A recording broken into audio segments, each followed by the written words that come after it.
Guys, kita ketemu lagi. Kita mau ngobrol-ngobrol seru lagi tentang rumah tangga, wanita, dan segala macamnya. Pokoknya semua yang berbau rumah tangga, kita mau bahas dengan Ibu Linda lagi. Iya, senang sekali bisa ketemu lagi ya, Iya. Rimbun. Pastinya banyak ya yang kita sudah alami di dalam kehidupan kita sebagai seorang wanita. Nih Bu, bicara soal wanita. Iya. Kita tuh kan banyak banget ya Bu ya. Kita jadi ibu rumah tangga, iya.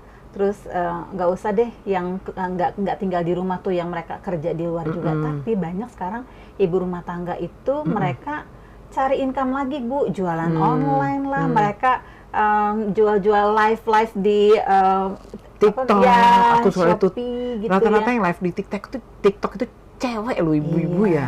Dan dia tuh bisa handle segala macam. Dia jadi terima orderan tuh Bu. Tapi nggak cuma gitu doang. Itu udah hebat banget deh. Mereka bisa manfaatin waktunya di rumah. Tapi kalau jadi perempuan itu kan Bu, jadi ibu itu ya itu tadi jadi supir, iya. Kadang-kadang dia bisa bener-benerin barang-barang di rumah tuh. Jadi plumber tuh apa, tukang pipa deh Bu, atau tukang jahit atau apa. Tukang listrik juga. Nah, mesin cuci rusak. Iya, dia yang betul. Namanya dia teknisi ya Bu ya. Tapi Bu, sebenarnya peran wanita itu sebenarnya itu bukan sih Bu? Oke, berarti hari ini kita mau bincang-bincang soal peran seorang wanita ya. Apa sih sebenarnya peran seorang wanita itu gitu ya? Apakah hanya cuma nyuci, masak, setelah itu benar-benar rumah ya, dan ngantar anak sekolah? Itu sih peran yang mesti mereka lakukan ya. Tapi kita akan lihat ternyata ada peran yang bisa, tugas yang bisa didelegasikan ke orang lain. Ada tugas yang tidak bisa didelegasikan kepada orang lain. Nah ini kalau bagi seorang wanita, dia tidak terlalu memahami akan tugas yang dia nggak bisa delegasikan ke orang lain, dan dia akhirnya mengabaikan tugas itu, itulah yang bisa terjadi masalah di dalam rumah tangga. Tetapi kalau tugas yang bisa didelegasikan, kita bisa minta bantuan kepada seseorang, kepada ART, kepada babysitter, atau siapapun itu ya it's okay, nggak masalah begitu ya, kita bisa minta tolong.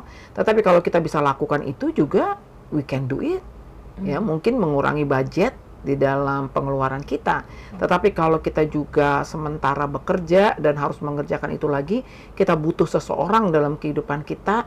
Jadi kita harus punya hikmat untuk mengelola semua itu. Jadi disinilah saya mau bercerita bahwa ternyata wanita itu punya peran yang tidak bisa, ada peran yang tidak bisa digantikan oleh orang lain. Tidak bisa didelegasikan oleh orang lain.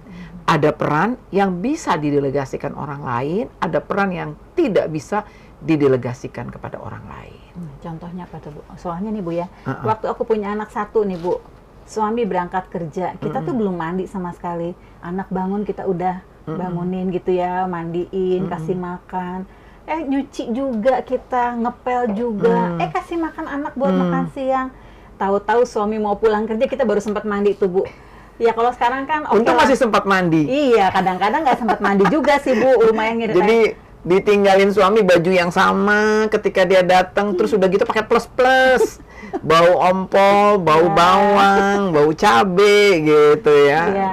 Nah, sekarang sih mendingan Bu, ada apa tuh, laundry kiloan ya Bu ya. Jadi masalah nyuci nyetrika udah ya sedikit aman lah gitu. Cuman ya itu tadi mungkin pakai dasar jadi 2 hari ya Bu ya. Karena biar irit kiloannya. Itulah tadi, ada yang bisa kita delegasikan, ada yang tidak bisa kita delegasikan. Nah, yang saya kasih ilustrasi begini. Jika sebuah perusahaan, ya, di sebuah perusahaan, wanita bekerja di perusahaan itu, entah dia sebagai arsitek, sebagai dokter, atau sebagai karyawan, ya, kalau dia resign dari perusahaan itu, dia mengundurkan diri sebagai pekerjaan dia di situ, dalam waktu sekejap perusahaan itu bisa menemukan kembali orang yang menggantikan posisi Anda di situ. Tetapi Anda nggak bisa resign dari pekerjaan Anda sebagai seorang istri, sebagai ibu rumah tangga. Ada peran yang kita nggak bisa, gue resign dulu deh bilang sama suami ya.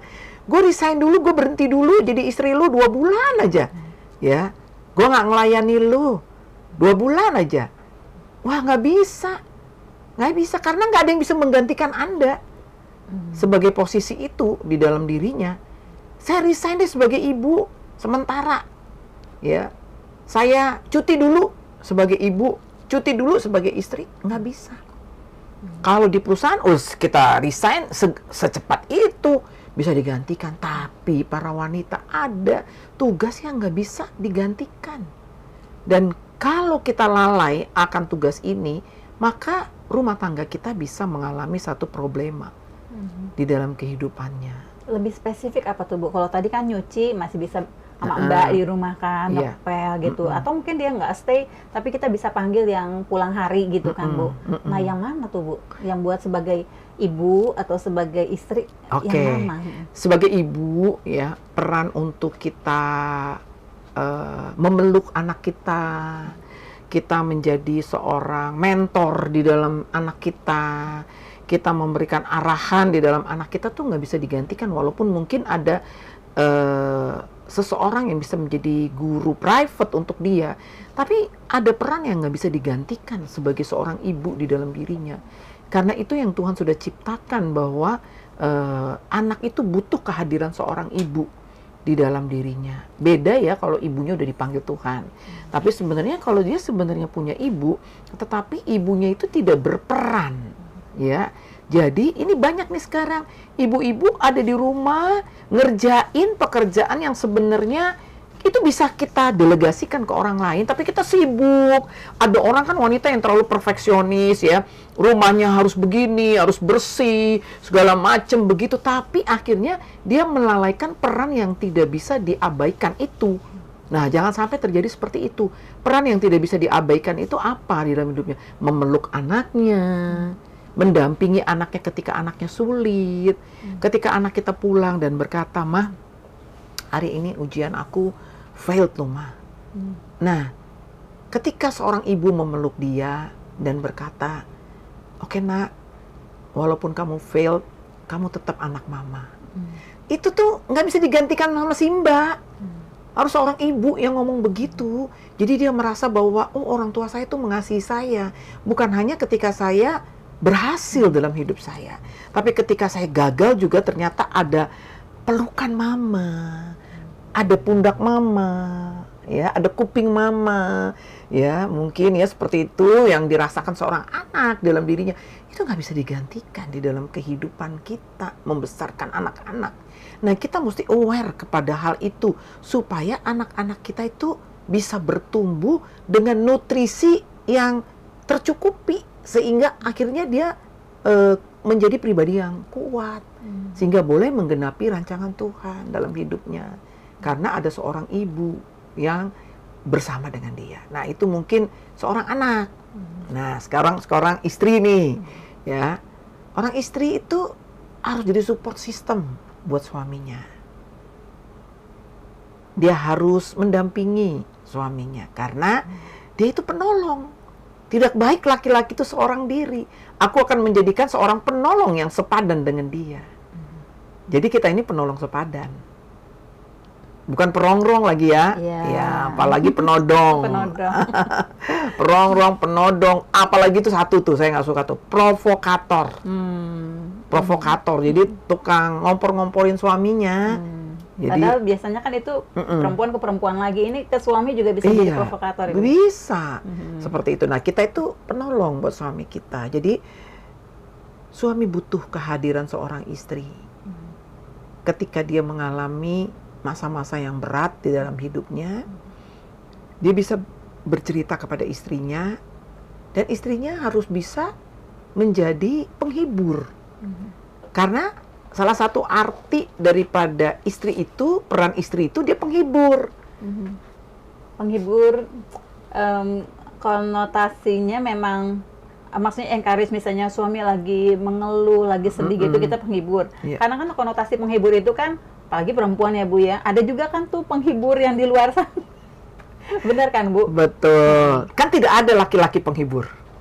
Iya sih. Adanya wanita penghibur. Nah, itu dalam bahasa Indonesia itu artinya kan seperti itu ya, walaupun ya kita lihat macam-macam lah terjadi sekarang saat ini. Tapi artinya yang Tuhan mau itu wanita itu punya peran untuk memberikan encourage, kekuatan, penghiburan buat suaminya. Terutama ketika suami itu ada di titik terendah di dalam hidupnya, kita bisa memberikan penghiburan yang bisa mengangkat dia juga. Nah, peran ini tidak tergantikan. Tetapi hati-hati, kalau kita tidak menjalankan peran kita, peran yang tidak tergantikan ini bisa berpindah ke orang lain. Ya itulah yang namanya selingkuh tadi itu. Iya, bisa jadi, bahkan bisa jadi kayak topik yang kita bahas minggu lalu, pelakor. Karena dia merasa ngomong sama orang ini kok nyambung, sama istri saya udah nggak nyambung. Tapi Bu, ini bukannya nyangkut-nyangkut ke pelakor, tapi karena beberapa kebutuhan si suami itu tidak terpenuhi nih, misalnya nggak atentif gitu ya, maksudnya dia kurang perhatian sama suami. Lalu misalnya aku pernah baca tuh di bukunya Ibu tuh yang kayaknya kan perempuan kayaknya kalau udah masuk ke pernikahan beberapa puluh tahun gitu ya Bu ya, step-step itu kayaknya kan untuk berhubungan berhubungan intim, berhubungan badan itu kan kayaknya perempuan udah yang kayak mau escape aja gitu ya Bu ya. Termasuk itu juga. Iya, justru itu yang paling penting nih yang saya mau ngomongin. Tapi kan pelan-pelan dulu tadi. Nah, aku biasanya suka ngegas ya Bu. Peran itu tidak bisa tergantikan. Ya, peran sebagai istri untuk menjalankan, kalau orang bilang untuk menafkahi lahir dan batin, melakukan hubungan intim bersama pasangannya, peran itu tidak bisa tergantikan. Misalnya saya sakit, saya nggak bisa masak. Ketika saya nggak punya pembantu di rumah, saya bisa bilang sama suami saya, Beb, kalau kamu pulang dari kantor nanti mampir ya di warung Onono gitu ya, beli makanan buat kamu sama saya nggak masak hari ini. Itu bisa Bun. Tapi kalau saya lagi nggak mau melayani dia, saya nggak bisa bilang, gue lagi kagak mood nih, lu mampir aja di tempat sana. Bayau. Wah, itu nggak bisa. Karena Tuhan telah tetapkan pernikahan itu dan hubungan intim itu hanya bisa dilakukan dalam suami istri. Yang sah ya, pakai yang sah. Jadi peran kita sebagai istri untuk melakukan hubungan intim sebagai suami istri, kan suami merindukan, istri juga merindukan. Memang kalau kelihatan dalam perjalanan kehidupan pernikahan, kelihatannya pria lebih banyak memikirkan tentang seksual daripada wanita. Itu umumnya Bu ya? Umum ya. Emang ada latar belakang Tuhan ciptakan wanita demikian supaya mendapat keturunan juga. Dan dari sisi hormonal, ya wanita itu kan sel telurnya matangnya cuma sebulan sekali. Ya toh, satu sel telur matang sebulan sekali. Dan ketika sel telur itu mau matang, disitulah libidonya itu naik. Keinginan untuk berhubungan itu ada pada wanita, itu di situ naik. Tapi kalau pria, ketika kantong sperma dia penuh, dia ingin pelepasan. Karena dia ingin pelepasan, dia cari istrinya. Ya, dia cari istrinya. Dan itu normal. Itu normal gitu. Aku secara yang kayak begitu-begitu, aku akuin aku kurang membaca nih Bu. Mungkin teman-teman yang di rumah juga sama nih ya. Kita buka-bukaan aja deh. Tapi kita makin belajar nih. Tapi gini Bu, kalau kan ada tuh lagunya artis apa tuh yang tua-tua keladi Bu, makin tua makin jadi itu maksudnya apa sih? Apakah memang saya juga pernah lihat lah di TV gitu bahwa laki-laki itu udah umur sekian, udah kakek-kakek lah Bu, kawinnya sama anak masih umur 20-an kayak gitu loh. Bisa terjadi. Itu karena apa? Apakah memang kita nggak usah bahas karena umur dia muda lah ya. Itu mungkin in case satu kasus tertentu dia. Tapi kalau seorang pria, kalau istrinya sudah dipanggil Tuhan, berapapun umurnya pasti bisa menikah lagi. Karena apa? Pria itu tetap bisa melakukan hubungan sampai dia dipanggil Tuhan. Serius itu Bu? Iya. Hanya frekuensinya berbeda. Kalau dulu baru menikah kan, itu makin begini atau makin tua? Makin tua ya makin turun lah. Kan kita kan punya onderdil tubuh kita ini juga kan semakin uzur gitu kan. Tetapi tetap masih bisa. Dan bukan hanya itu aja. Pria juga butuh wanita untuk teman di dalam kehidupan, dan wanita juga butuh pria. Semakin tua itu sebenarnya untuk teman di masa tua. Nah, sampai ada lagu Bataknya, Dongan Matua katanya. Dongan, teman di hari tua. Iya, teman di hari tua. Jadi kalau semakin tua memang kita akan melihat bukan seks yang utamanya, tapi teman. Tetapi nggak bisa diabaikan, mereka juga masih merindukan. Tetap berhubungan, ya, berhubungan intim. Jadi sebenarnya pria masih bisa melakukan itu kalau dia menjaga hidupnya sehat seperti itu, tanpa bantuan itu, tambahan-tambahan itu ya hati-hati menggunakan itu juga ya. Tapi itu tetap. Jadi wanita itu memang tugas yang harus dia lakukan adalah dia melayani suaminya, dan itu tidak bisa digantikan oleh orang lain. Kalau dia tidak memenuhi itu di dalam kehidupannya, ya hati-hati. Hati-hati, bisa ada yang menggantikan. Sebenarnya tidak tergantikan, tapi kalau kita lalai, kebanyakan gini. Wanita kan gini, wanita kita ini super power loh. Artinya kita nih bisa 3 in 1. Bener nggak 3 in 1? Ya. Satu sisi jadi istri, satu istri jadi supir, jadi pembantu. Udah gitu tambah lagi jadi teacher, jadi guru buat anaknya. Wah, pokoknya serba-serbi semuanya. Wanita itu memang diciptakan Tuhan itu dengan kekuatan seperti itu untuk menjadi penolong bagi suaminya. Tetapi bukan berarti dia mengambil alih tugas suaminya, nggak boleh. Dia tetap di bawah otoritas daripada suaminya. Nah, jadi itu wanita bisa melakukan itu semua sehingga kadangkala dia kurang bisa mengelola waktu di dalam kehidupannya, dan dia merasa dia capek, apalagi ditambah lagi dia kerja. Boleh nggak Bu setelah menikah wanita kerja? Boleh, asal seizin suaminya. Karena apa? Wanita yang bekerja itu dalam rangka memaksimalkan peran dia sebagai seorang penolong. Itu boleh. Ya. Jadi peran dia sebagai seorang penolong itu maksimal dengan dia kerja. Misalnya mereka masih punya tanggungan cicilan ya. Sementara si istri harus bekerja. Tetapi dengan dia bekerja, ya udah capek, pulang sampai di rumah masih harus melakukan aktivitas lain. Jangan lupa tugas yang tidak bisa tergantikan ini jangan sampai dilupakan dan diabaikan, seolah-olah minta pengertian kepada suaminya. Gua kan udah bantuin lu kerja, gue udah capek, gue nggak bisa melakukan itu lagi. Hati-hati, ini strategi untuk menghancurkan keluarga juga, yang tanpa kita sadari bisa terjadi di dalam kehidupan kita. Ada yang bilang gitu, Bu, kita sama-sama kerja loh. Dia kerja, kita juga sama-sama berangkat, sama-sama pulang, sama-sama capek. Betul nggak kan? Sampai di rumah, dia langsung bisa main HP. Kita masih masak. Gitu kan? Udah masak, sambil ngelihat anak bikin PR. Betul? Udah selesai, suami, ya puji Tuhan, ada yang masih bisa ambil piring, cuci piring, ya bersyukurlah kalau ada suami yang masih bisa bantu-bantu. Suami idaman. Tetapi ada juga ya, maaf kata ya begitu, kita semua yang melakukan.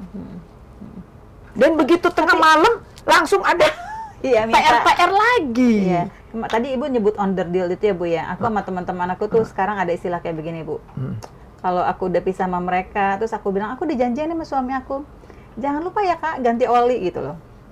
Ternyata ya ganti oli itu Bu, sampai tadi Ibu bilang kan, Bapak juga pernah bilang tuh, yang apa namanya, motor aja benda mati perlu dirawat, diservis. Gitu. Makanya kita tuh ada istilah tuh teman-teman ya, ada ganti oli, servis berkala, terus servis rutin.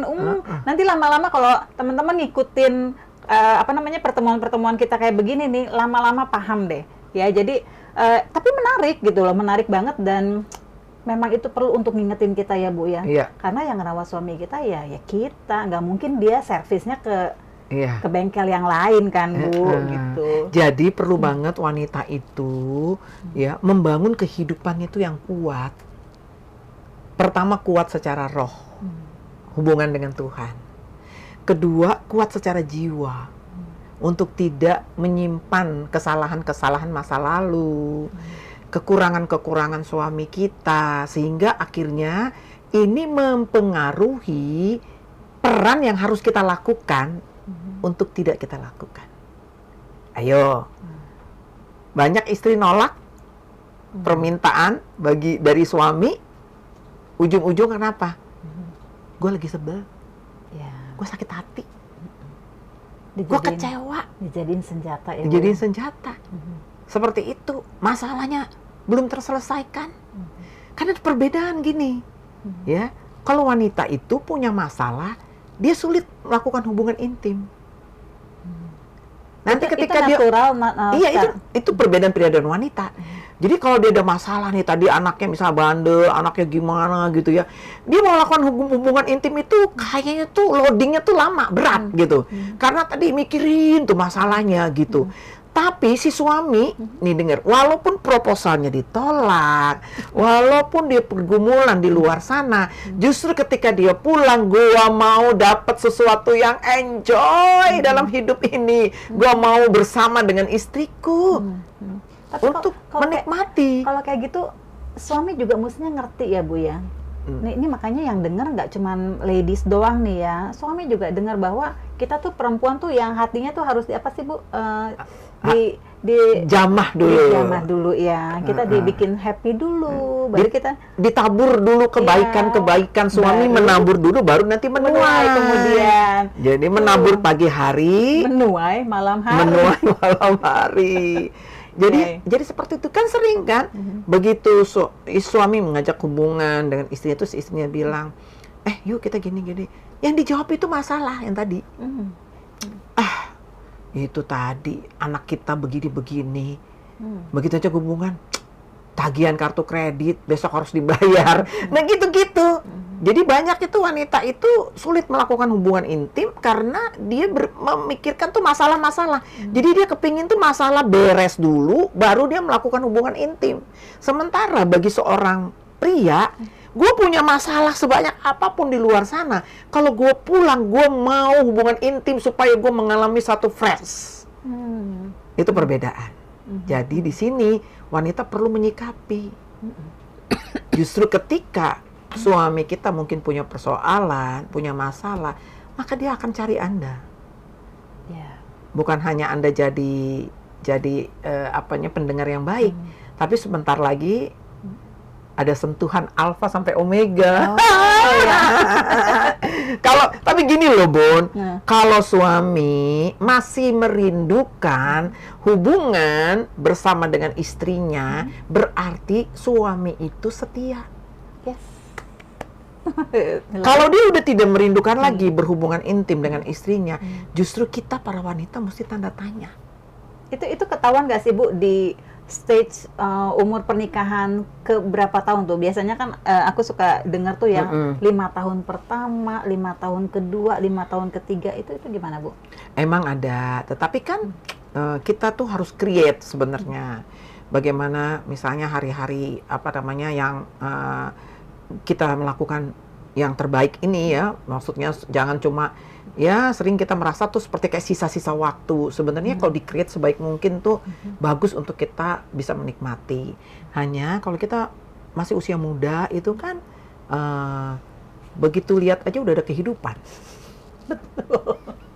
Ngelihat aja udah hidup gitu. Nah, tambah umur dikit. Usia umur 10 tahun pernikahan. Nanti kalau udah 20 tahun pernikahan itu memegang dulu baru ada kehidupan. Mereka paham nggak sih?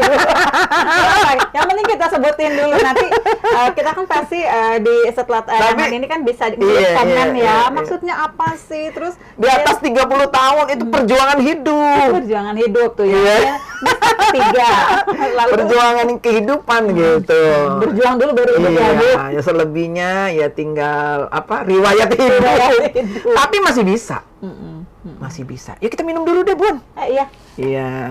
Masih bisa. Kita kalau ngobrol-ngobrol kayak begini kan, Bu, buat teman-teman yang denger nih ya, kalian punya apa sih, entah itu problem sendiri atau problem saudara atau tetangga gitu ya, boleh kok leave komen gitu ya, betul, nanyain, karena kita apa namanya, sifatnya ini kan umum ya, Bu ya, masalah yang memang sehari-hari wanita hadapi gitu di rumah tangganya atau di lingkungannya gitu. Dan kalau mau tanya ke mamanya juga malu kan. Apalagi ini dan kita budaya kita juga kayaknya bicarakan ini seperti sesuatu yang tabu. Tapi sebenarnya jujur ya, kalau kita menganggap ini tabu, terus akhirnya tuh iblis bisa ambil bagian. Dia nggak bisa bertanya kemana-mana, akhirnya dia punya paradigma yang salah itu, pikiran yang salah itu terus ada dalam hidup dia. Karena seks itu bukan dosa. Seks itu bukan tabu, seks itu bukan kutuk. Sejauh kita melakukan bersama pasangan kita, tadi yang sah, itu akan menjadi dosa kalau kita melakukan di luar dari hal itu. Ya kalau kita pernah gagal, ya kita harus bertobat, terus kembali. Itu yang dikehendaki Tuhan ya. Kita minum dulu deh. Silakan, Bu. Ini saya punya buku Daily Wisdom for Women, tapi ini in English, ini keren banget sih quote-quote-nya. Iya betul. Saya beli itu buku ini bagus. Jadi kita juga wanita-wanita harus melengkapi diri dengan banyak membaca. Karena dengan kita membaca itu sebenarnya mempersiapkan generasi anak-anak kita tuh senang membaca karena lihat ibunya membaca. Saya punya buku banyak. Kalau saya pergi kemana-mana pasti saya cari buku. Tapi kembali ke topik kita tadi ya, yang tadi. Jadi ingat, ada peran yang bisa didelegasikan, ada peran yang bisa kita minta bantuan orang lain, tetapi ada peran yang tidak bisa digantikan orang lain. Dan kalau peran itu kita tidak lakukan, bisa jadi orang lain yang menggantikannya. Nah ini hati-hati. Disinilah terjadi kerusakan, masalah di dalam rumah tangga. Jadi seorang wanita harus mengerti bahwa suaminya itu butuh dia di dalam kehidupannya, untuk melakukan suatu hubungan suami istri yang tidak bisa digantikan oleh orang lain. Betul, hanya dia. Nah, sebenarnya Tuhan itu ciptakan suami bisa menikmati, istri pun bisa menikmati. Jadi sebenarnya jangan merasa bahwa ini hanya untuk memuaskan suami saya. Seharusnya dua-dua bisa menikmati. Kuncinya mau nggak tahu di mana? Apa tuh? Komunikasi. Komunikasi. Iya, komunikasi. Dan yang kedua hati. Itu tadi, kalau hatinya udah beres, ya bisa saling melepaskan pengampunan, dia udah beres, maka kuncinya tinggal itu, komunikasi. Jadi jangan biarkan sakit hati, jangan biarkan luka.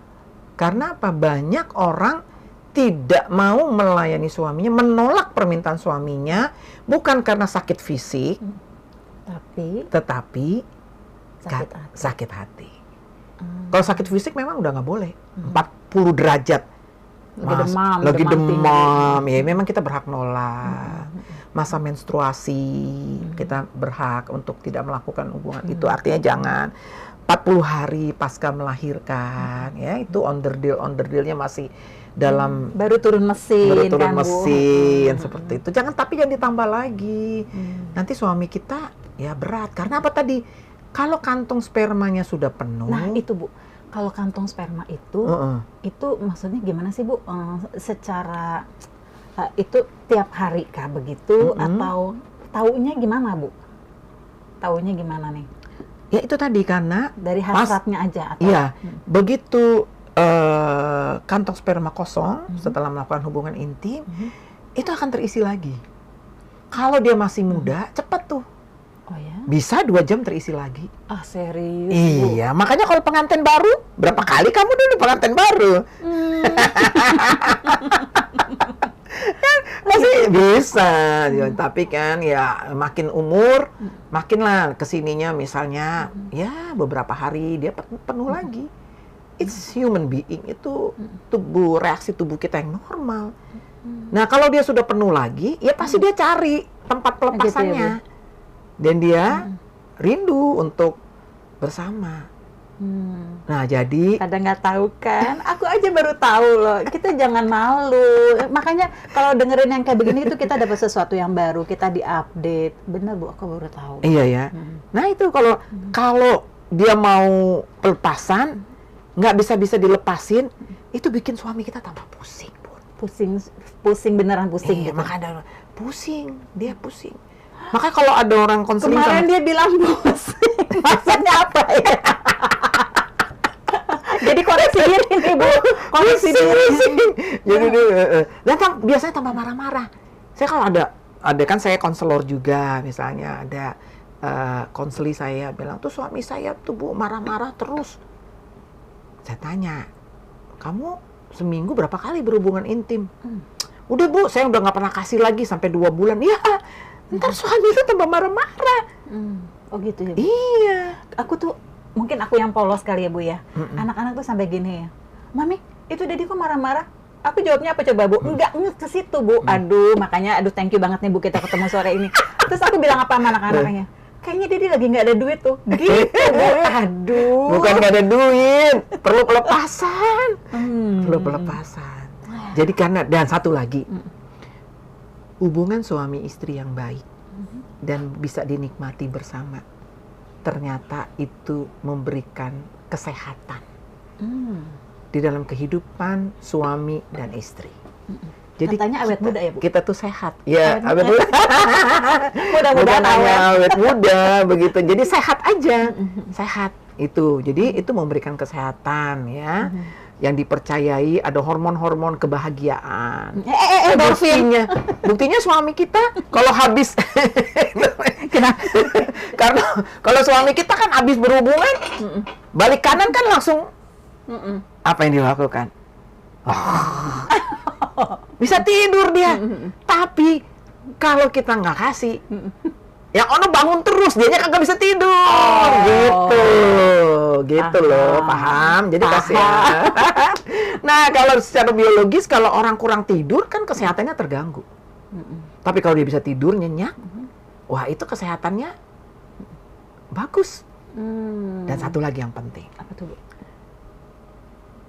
Pernah lihat tukang parut kelapa nggak di pasar tradisional? Pernah. Kan kalau kita mau beli kelapa, nih mesinnya udah berhenti nih. Bang, beli kelapa dong. Oh iya, Neng, katanya kan. Terus kan dia alatnya tuh kan diikat ke tali. Ada tali gitu terus ya? Ditarik kan. Begitu talinya ditarik, begitu kan mesinnya langsung gitu. Hubungan intim yang baik itu seperti Anda menarik tali itu. Jadi kalau Anda bisa melakukan hubungan yang baik dengan pasangan Anda, yang tidak tergantikan oleh orang lain di dalam hidup Anda ini, sebenarnya Anda memberikan satu kepada suami itu energi yang positif, pemikiran, ide-ide yang hebat, sehingga di dalam karirnya dia itu bisa menanjak. Dia itu bisa menjadi seorang pria yang sukses di dalam hidupnya. Ingat, kan ada satu kata, di balik keberhasilan seorang suami, selalu saya bilang ada 2 wanita, termasuk istrinya. Jadi istri harus tahu ini. Jadi kita harus bisa melakukan ini sesuatu yang peran kita yang tidak tergantikan. Tetapi ingat itu Tuhan ciptakan bukan hanya untuk dia, tapi untuk kita juga. Jadi marilah kita sama-sama menikmati ya supaya kita bisa hidup sehat seperti itu. Ingetin Bu sama teman-teman Bu, kita harus servis suami kita ya kan Bu ya, harus kita layanin dan ya kita mau hati kita happy juga itu timbal balik sih, nggak bisa yang kita terus atau suami terus saling ya Bu ya, yang sehat itu saling. Gimana kita komunikasi di rumah, mungkin suami marah-marah, keadaan di rumah berantakan, itu juga ngaruh. Jadi yuk kita benar-benar jalanin peran kita ya Bu ya, peran kita di rumah, peran kita kalau kerja di luar seperti apa gitu ya Bu ya. Nah aku kembali ingat, kan waktu yang lalu kamu bertanya gimana nih kalau gimana kalau istrinya anaknya tidur bareng nih sama mamanya papanya, udah gitu tidurnya di tengah lagi. gimana dia bisa bikin PR? Padahal ini kan penting banget. Ya. Ini penting banget kan? Seperti gitu. Jadi, nah makanya biasakan. Kita memang punya anak, kita mengasihi anak-anak kita, tetapi prioritas utama kita adalah pasangan kita. Kita ajar anak kita mandiri dengan cepat, seperti itu. Jadi mungkin kamarnya dibikin connecting door dulu, pelan-pelan. Kayak bule ya, Bu ya. Bule kan dari baby tuh anak udah dipisah. Iya memang. Nah, ya mungkin kalau kita nggak terlalu tega, jangan bayi lah ya. Dia kamarnya connecting door, terus kan bisa ditutup. Kalau lagi bikin PR ditutup tuh, pintu dikunci. Jadi anak tuh tidak boleh melihat. Ya, begitu. Sampai ada cerita tuh, cerita seru. Jadi kalau mereka mau melakukan hubungan intim, lihat anaknya tidur dulu. Terus begitu tidur, ceknya tuh bulunya dicabut. Terus? Rambutnya dicabut, giniin satu, gitu. Bergerak deh, belum tidur. Terus satu saat malam dia pas dicabut, nggak bergerak. Mereka berhubungan. Besok paginya tuh si suami bilang, wah happy gitu, senang gitu. Mau lagi si istri juga. Oke, kita senang, mau lagi, terus datang anaknya, oke, rambut gue semakin botak katanya. Jadi sebenarnya anaknya tahu. Itu dia.